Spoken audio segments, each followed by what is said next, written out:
আসসালামু আলাইকুম।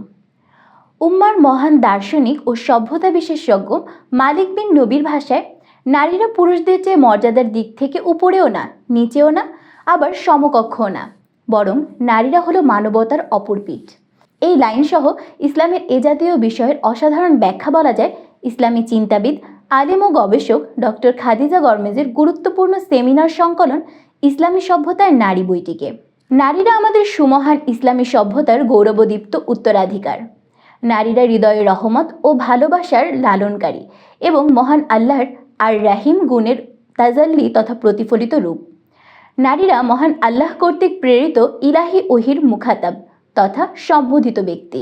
তারা বান্দা হিসেবে, তার ইবাদতকারী হিসেবে, পৃথিবী বিনির্মাণকারী হিসেবে, খলিফা হিসেবে, পৃথিবীতে আখলাক, হাকিকত, মর্যাদা, সম্মান বিনির্মাণ এবং প্রতিষ্ঠাকারী হিসেবে কোরআন হাদিসের আলোকে দায়িত্বপ্রাপ্ত এবং মর্যাদার অধিকারী।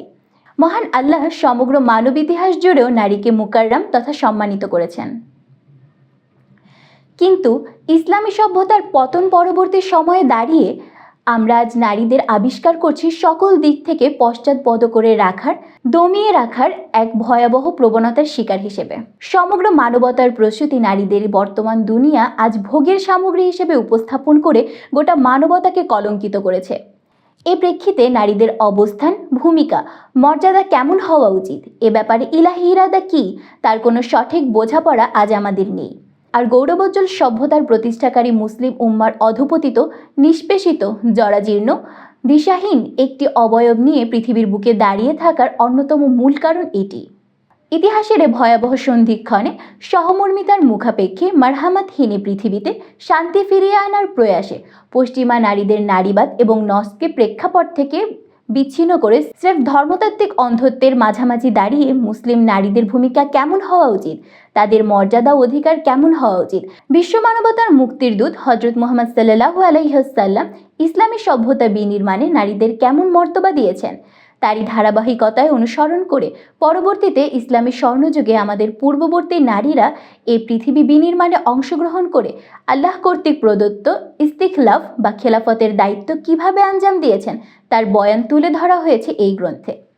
ইসলামী সমাজ, সংস্কৃতি ও সভ্যতা গঠনে নারীদের অবস্থানকে শনাক্ত করার লক্ষ্যে কোরআন, হাদিস ও ইসলামী সভ্যতার ইতিহাস থেকে নজির পেশ করে একটি ধারাবাহিক এবং সামগ্রিক অবয়ব পেশ করেছেন ডক্টর খাদিজা গরমেজ।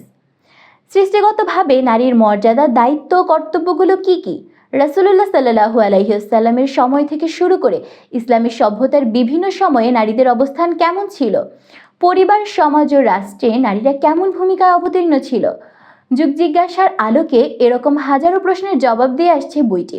গতানুগতিক ধ্যান ধারণার বাইরে গিয়ে কোরআন হাদিসের আলোকে এবং বাস্তবতার নিরিখে ডক্টর খাদিজা গরমেজের দীর্ঘদিনের গবেষণার ফসলের বাংলা প্রবন্ধ সংকলন প্রতিরূপ এই গুরুত্বপূর্ণ বইটি পাঠক মনে চিন্তার খোরাক জাগাবে এবং নারী সমাজে নতুন উদ্যম জাগিয়ে তুলবে বলে আমি বিশ্বাস করি। বাংলা ভাষাভাষীর সকল মুসলিম ভাই বোনদের প্রতি অনুরোধ থাকবে বইটি পাঠ করার এবং চিন্তাসমূহকে পর্যালোচনা করার। সর্বশেষ, শিউলিমালা একাডেমির প্রতি নিরন্তর দোয়া এবং ভালোবাসা। একাডেমির সকল উদ্যোগ আমাদের মতো শিক্ষার্থীদের ও চিন্তাশীলদের জ্ঞানের যাত্রাকে সাফল্যমণ্ডিত করবে বলে আমার বিশ্বাস। ইনশাআল্লাহ প্রতিনিয়ত তারা আরও ভিন্ন মাত্রিক এবং যুগোপযোগী কাজ নিয়ে আপনাদের সামনে হাজির হবে বলে আশা রাখছি।